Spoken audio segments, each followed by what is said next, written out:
Welcome to Around the Horn at FantasyAlarm.com. I'm your host, Ray Flowers. Wearing the green Phillies jersey, not traditional, but obviously in celebration of St. Patrick's Day. Happy St. Patrick's Day to everyone out there watching. Let's go from the good to the bad. Oh, Tommy John surgery rearing its ugly head again. We had Yu Darvish just recently make the decision to undergo the procedure. Now it looks like Zack Wheeler will have to do the same thing. Now the Mets have known there's been an issue with Wheeler's arm going all the way back to September of last season. They are claiming that there wasn't a ligament issue until just recently. Now, I find this very, very suspicious. The Mets said all along that, oh, Wheeler's fine. He's having these test runs. It's not a big deal. And then after they discovered the torn UCL, they say, well, yeah, we knew it was an issue and it was going to happen eventually. They lied.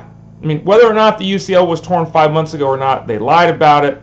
He's been undergoing MRIs every couple months. He's changed up his training schedule, regimen because of the issue. Bottom line, though, is he's done for 2015 unless some miracle happens and he pitches through it, which is not going to happen.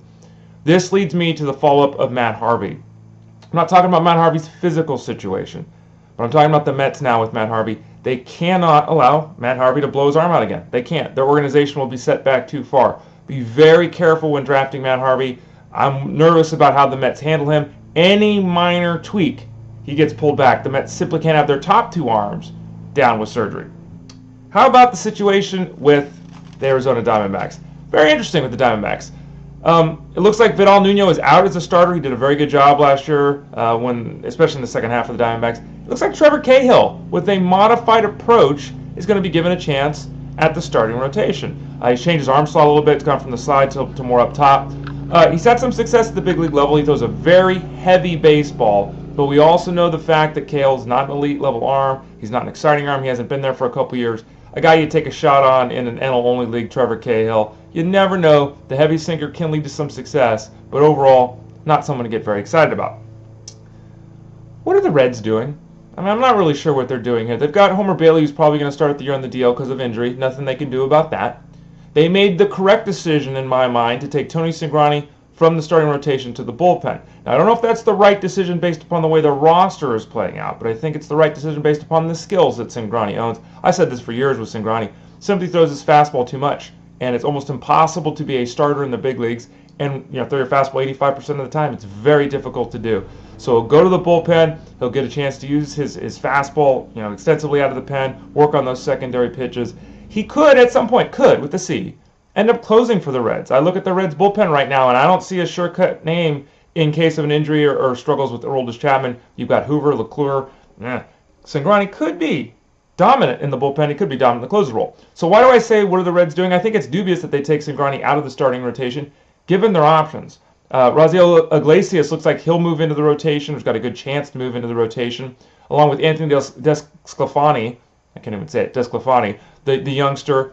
Iglesias and Desclafani are the two best arms in the group of names I'm about to mention, but it looks like only one of the two is going to end up in the starting rotation to begin the year. Why? That's because Paul Maholm and Jason Marquis are going to be in the rotation according to what the Reds saying. Why Maholm and Marquis would start over Iglesias and Desclafani is mind-boggling to me.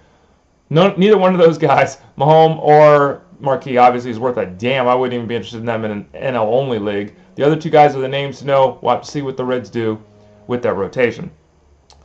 Oh, Brandon Morrow, my boy Brandon Morrow. I keep looking down because I'm looking at my notes to remember what I'm talking about. I'm kind of all over the place this morning. I apologize for that. But Brandon Morrow, long love affair with Ray Flowers, or I didn't say that. You know what I mean.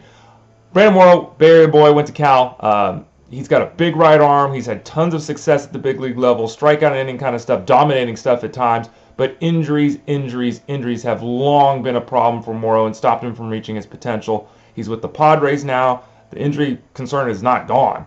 But the fact is, Morrow's looked very good thus far in spring. He had an outing yesterday where he dominated. The reports are glowing from the effort. There's a chance he could grab that fifth spot in the Padres rotation. Still an NL-only grab. He's got too many issues and risks in a mixed league. But when right, Brandon Morrow has been a very, very good pitcher at the big league level. Can he hold on to the strikeouts as a starter?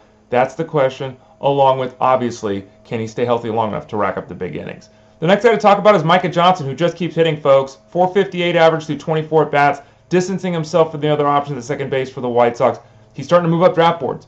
He's got a strong minor league track record with the bat. He's got big-time wheels. Micah Johnson is someone that, could hit 25-30 steals with full-time play at the big league level, potentially more solid control of the strike zone, he could hit 275.